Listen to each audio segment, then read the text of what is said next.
J'ai une question à vous poser. Est-ce que toutes les religions mènent au ciel? C'est ce qu'on va apprendre aujourd'hui à l'émission La Parole vivante.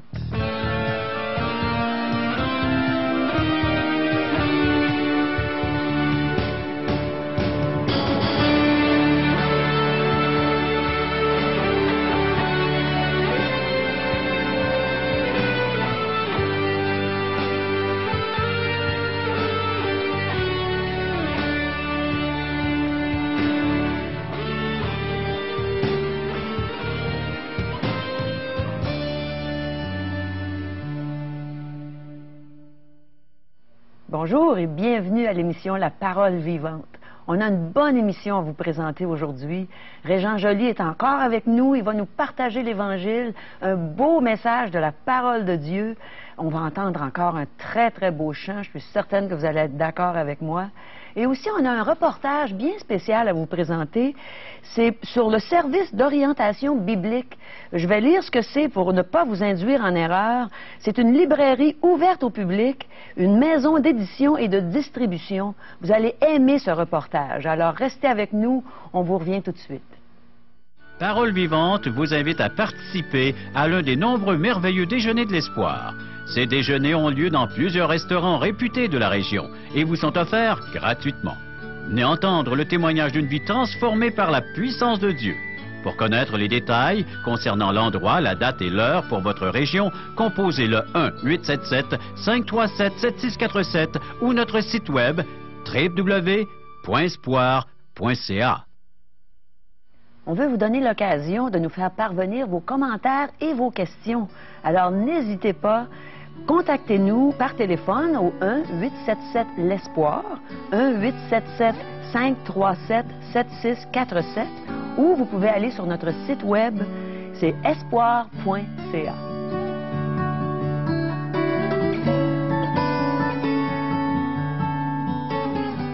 Je ne sais pas si vous êtes aussi curieux que moi, mais j'aimerais bien entendre la réponse à la question que j'ai posée au début de l'émission.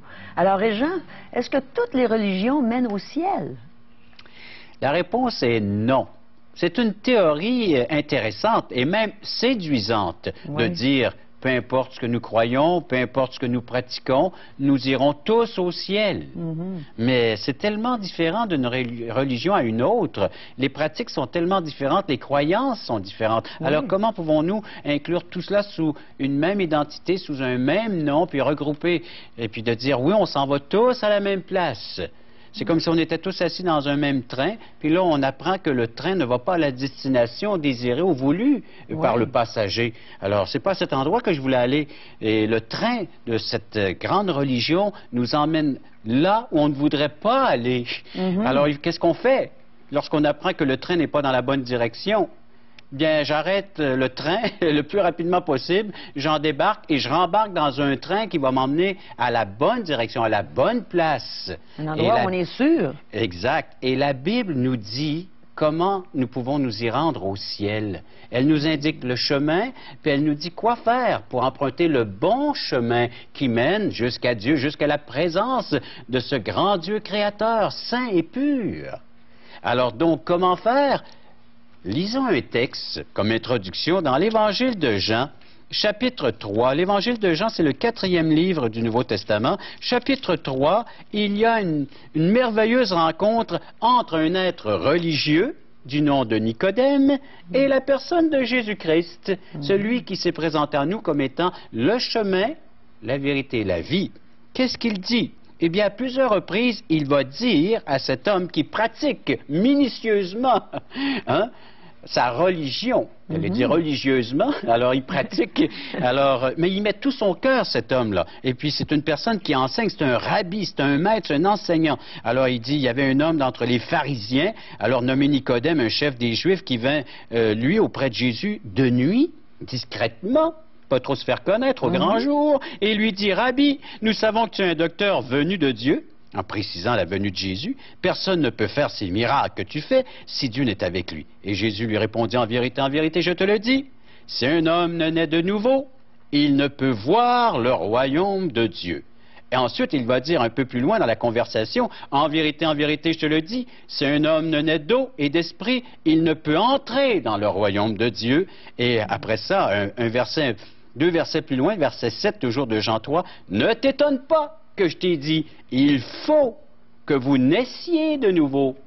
Alors donc, c'est pas le fait de pratiquer une religion, mais c'est le fait d'être régénéré, d'avoir une nouvelle naissance, d'être né de nouveau, né d'en haut, qui va faire de moi une personne qui va pouvoir aller au ciel. Il faut que je naisse d'en haut, je naisse de nouveau. Sinon, je ne peux ni voir, ni entrer dans le royaume de Dieu. C'est un besoin, une nécessité de naître d'en haut. Alors, ce n'est pas en pratiquant notre religion qu'on peut aller au ciel. Exact. Merci beaucoup, Régent. À tantôt.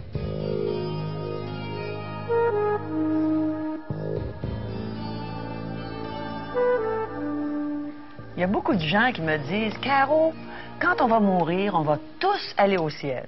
Mais moi, j'aimerais bien entendre ce que la parole dit à ce sujet-là. Régent, est-ce que tu peux nous en parler? Avec plaisir, Caro et chers amis.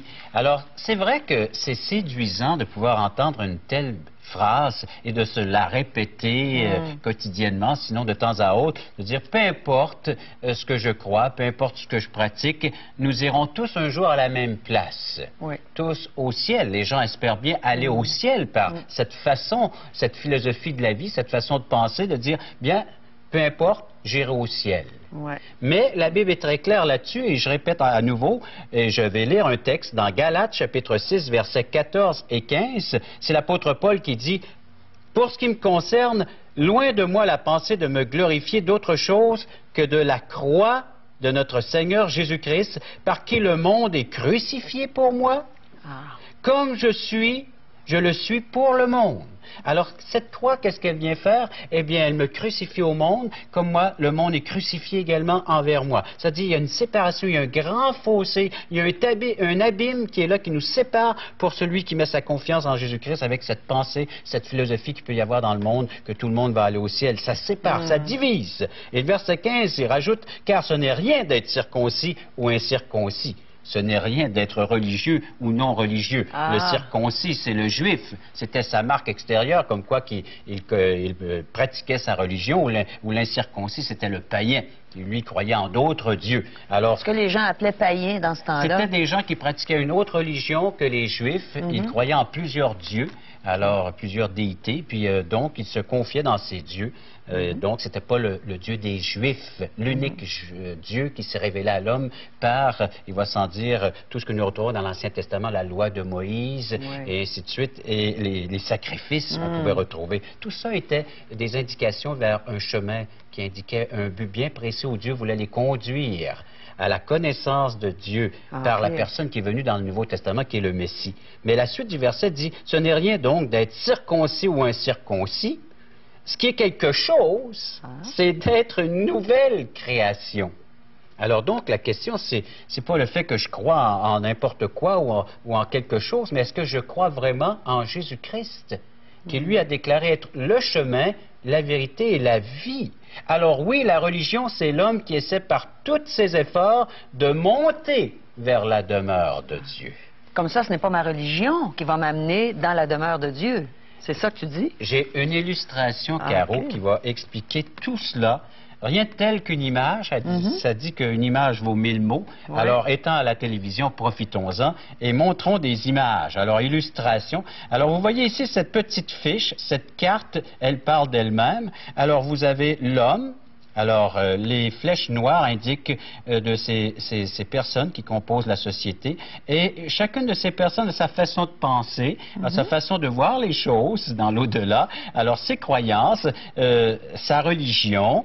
Et là, on pourra... Alors, chacun de ces individus... Il semble y en avoir qui pensent aller un peu plus haut que les autres. Ah, bien, il y en a qui pensent, oui, presque avoir atteint cette demeure de Dieu. Mais est-ce que vous voyez une de ces flèches qui atteint la demeure de Dieu? Aucune. Et c'est ce que la Bible nous dit. Aucune personne ne pourra atteindre par ses propres efforts, par ses croyances, par ses œuvres, par le bien qu'il peut accomplir, par sa philosophie, sa façon de voir les choses. Personne ne peut atteindre Dieu. Au contraire, la Bible dit qu'ils sont tous privés Romains chapitre 3, verset 23, tous ont péché, tous sont privés de la demeure de Dieu, de la gloire de Dieu. Sa gloire qui est dans sa demeure. Oui, exact. Alors donc, c'est même une théorie illogique, le fait de penser que nous allons tous dans la même direction. Parce que, comparons un peu les religions qui existent présentement. On ne les prendra pas toutes parce qu'on n'aurait pas le temps de les voir pendant ce temps qui nous est alloué. Mais imaginez les religions avec toutes ces variations, diversité. Est-ce qu'elles peuvent-elles toutes nous mener à Dieu? Certains de ces dieux ou de ces croyances permettent la polygamie. Certaines de ces religions. D'autres, la monogamie. Alors donc, je peux avoir plusieurs femmes ou une seule femme. Alors déjà, c'est différent dans la plupart des religions. Ensuite, l'hindouisme. Ce Dieu dit que Dieu est multiple et impersonnel. Le Dieu de l'islam, unique et personnel. Alors déjà, là, il y a une confrontation dans les pensées. Le Dieu du christianisme, c'est le créateur de l'univers. Alors, et le bouddhisme, c'est le divin qui n'est ni personnel ni créateur. Et Bouddha déclarait, je suis un maître à la recherche de la vérité. C'est la confusion totale si on s'arrête à chacune comme ça. C'est illogique, c'est la confusion. On ne peut pas marier toutes ces religions sous une même étiquette, sous un même nom, puis de dire on va se rallier, puis on va n'en faire plus qu'une, et tout le monde va aller dans la même direction. Alors imaginez, c'est ce qui est arrivé à la tour de Babel. Ceux qui s'y réfèrent dans Genèse chapitre 11, les gens ont dit, on va s'unir, on va travailler, on va faire une ville, on va bâtir une tour qui va nous faire monter jusqu'au sommet de Dieu. Faisons-nous un nom. Alors unifions-nous sous un nom. Et qu'est-ce qui est arrivé? Confusion totale, c'est Dieu qui interdit cette construction. Il dit, c'est pas de cette façon-là que vous allez m'atteindre, c'est pas de cette façon-là que vous allez me rejoindre. Alors donc, Tour de Babel, c'est la confusion, et c'est là maintenant qu'on parle l'anglais, le français, puis c'est la confusion totale, on n'arrive plus à se comprendre. C'est là que Dieu a confondu les langues. Et c'est de là. Alors ça, c'est Genèse chapitre 11. Et on a la même mentalité aujourd'hui, on essaie de s'unir, essayer ensemble d'atteindre le sommet. Mais impossible, c'est illogique. C'est vraiment le cul-de-sac. Alors, qu'est-ce qu'on a à faire? C'est de faire demi-tour, mes chers amis. Il faut faire demi-tour et revenir là où Dieu voudrait que l'on soit. Et où est-ce qu'il veut que nous soyons? Eh bien, le Dieu de la Bible ou des chrétiens, c'est un Dieu qui pardonne. Il pardonne le pécheur et lui vient en aide. Mais comment est-ce qu'on fait pour que Dieu nous pardonne, justement, puis pour être sûr d'aller au ciel un jour? Cette autre carte que j'ai entre les mains va nous indiquer le chemin, la façon qu'on devrait procéder. Voici ce que nous disent les évangiles, voici ce qu'enseigne Dieu, le Seigneur Jésus-Christ. Alors l'homme ne pouvant atteindre la demeure de Dieu par ses propres efforts, par ses croyances, Dieu est venu vers l'homme. Il est descendu jusqu'à nous. C'est Dieu qui a fait tous les efforts, qui a fait l'œuvre. Il l'a accompli parfaitement. Il est venu. Il s'est fait chair, il s'est fait homme en la personne de Jésus-Christ. Il a marché parmi les hommes. Il nous a montré comment le faire, étant le modèle. Mais beaucoup plus que cela, il nous a ouvert l'accès. En venant sur la croix, il nous a montré maintenant le chemin à emprunter, c'est-à-dire de confesser que tous ces chemins ne mènent nulle part, sinon qu'à nous éloigner de Dieu. On n'atteindra jamais Dieu par ces chemins. Alors il faut rebrousser chemin, demi-tour, et emprunter le seul chemin qui nous est donné, Jésus-Christ. Et regardez cette personne, elle a déplacé sa confiance, elle l'avait placée dans un système tout autre ce que la Bible enseignait, pour la placer, cette confiance, dans l'enseignement du Christ, dans la Bible, et maintenant elle peut monter directement au ciel. Au lieu d'emprunter les échelles et puis d'essayer d'escalader, et c'est beaucoup d'efforts, prenons l'ascenseur qui mène au ciel. Le chemin. Le chemin. Le seul, l'unique. Alors, la Bible fait un tableau exact de l'homme. Elle est semblable à un miroir qui nous montrera qui nous sommes réellement. Si vous lisez la parole de Dieu, vous verrez que nous sommes des êtres qui avons besoin plus que d'aide. Nous avons besoin d'un sauveur. Il y a un petit tract qui a été imprimé qui s'appelle « Une religion ou un sauveur ». Alors, un beau tract ici, alors qui nous parle de la religion ou d'un sauveur. Puis, il nous parle d'un besoin unique chez l'homme. Alors, c'est un homme qui raconte une histoire, et il nous dit qu'un jour, un homme est tombé dans un trou très profond. Et il y a des êtres religieux sur sa route qui vont croiser cet homme qui est tombé dans un puits profond, d'où il était impossible de sortir de par lui-même. Alors, il y a un premier homme religieux qui passe par là, puis il lui crie « Hé, pauvre homme, je sympathise avec toi. Comment as-tu fait ainsi d'être assez fou pour te trouver là où tu es, dans le fond du trou? Laisse-moi te donner un conseil. Si tu peux sortir du trou, fais bien attention de ne pas y tomber de nouveau. » Et il s'en alla, poursuivant son chemin. Sans l'avoir aidé. Sans l'avoir aidé. Mais il y a beaucoup de religions qui peuvent nous conseiller un tas de choses. Hey, ne recommence plus, ne fais plus cela. Et c'est tout. Un autre être religieux qui rencontre encore cet homme qui est pris au fond de son trou. Alors un moine qui vit l'homme au fond du puits et lui dit qu'il compatissait avec sa triste condition. Le moine ajoutait que si le pauvre désespéré pouvait s'élever aux 2/3 du trou, ou même seulement jusqu'à la moitié du trou, il pourrait lui aider à faire le reste pour en sortir. Mais l'homme dans le puits était totalement incapable de faire quoi que ce soit. Il restait là où il était. Alors, beaucoup de religions vont nous dire, fais un effort. Ouais. Alors, puis on va t'aider. Hein? Aide-toi. Et le ciel t'aidera. Le ciel t'aidera. Hein? Et j'ai entendu ça dans ma jeunesse. Ça. Il y en pleut de ces phrases-là. Hein? Aide-toi. Alors, un autre qui passe par là, mais cette fois, c'est le Dieu de la Bible. C'est la personne de Jésus-Christ. Enfin, le sauveur du monde, le sauveur personnel intime qui voudrait se révéler à chacun d'entre nous par cette émission. Jésus-Christ arriva sur le lieu où cet homme était aux prises dans le fond de ce puits très profond, en entendant les cris du désespéré. Alors Jésus entend les cris du désespoir. Et puis, Jésus descendit dans le fond du puits. Sortit le malheureux de sa fâcheuse situation et lui dit maintenant, prends courage, nous allons poursuivre cette route ensemble, faire route ensemble. Et voilà la différence entre toutes ces religions et l'Évangile. C'est la bonne nouvelle. Jésus-Christ est venu jusqu'à nous. Il y a des textes des Saintes Écritures qui nous disent que Jésus-Christ est venu chercher et trouver ce qui était perdu. Que Jésus-Christ n'est pas venu pour être servi, mais pour servir et donner sa vie en rançon pour beaucoup, pour plusieurs, pour ceux qui croiront. C'est tellement important de comprendre ça. Alors, Jésus ne fait pas que passer, mais il se penche vers la misère de l'être humain et il vient nous chercher là où nous nous trouvons, dans le fond du puits, dans le fond du baril. Cette même main que tu as peut-être refusée maintes et maintes fois lorsque tu étais dans le haut du baril ou du puits, eh bien c'est la même main secourable qui se trouve dans le fond du puits ou du baril pour te secourir à nouveau. La seule, unique façon pour pouvoir entrer au ciel, ce n'est pas une religion, c'est un sauveur qu'il nous faut. Nous sommes des êtres déchus, perdus, sans force, mais autant marqué, Christ est mort pour des gens comme nous, afin de nous donner la vie. La solution, la seule et unique solution. Et pour ça que nous revenons dans Jean 3 et nous voyons cette rencontre de Jésus avec cet être très religieux qui pratiquait la bonne religion de son temps, alors celle de l'Ancien Testament, celle qui nous était révélée par les écrits de l'Ancien Testament. Et Jésus lui dit, il te manque une chose, mon ami, il faut que tu naisses d'en haut. Il faut que tu naisses spirituellement, d'eau et d'esprit.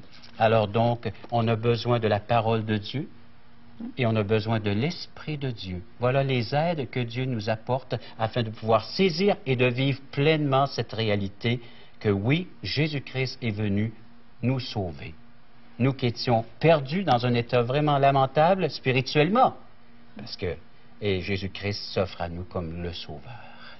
Quel Sauveur merveilleux!